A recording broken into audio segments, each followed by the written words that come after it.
In today's video, I'm going to be showing you how to delete keyboard history on iPhone. To delete your keyboard history on your iPhone, it's very basic and very straightforward. The first thing I want you to do, I want you to go to the settings on your iPhone. So let's go to settings. So once you get to settings on your iPhone, I want you to scroll down and tap on general.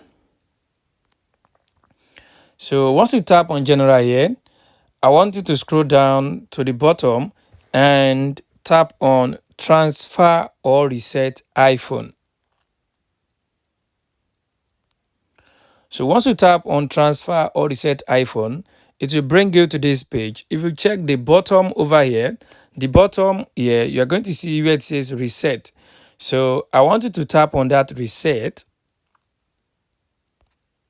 So once you tap on reset, it will pop up some things for you. On this page, I want you to tap on reset keyboard dictionary.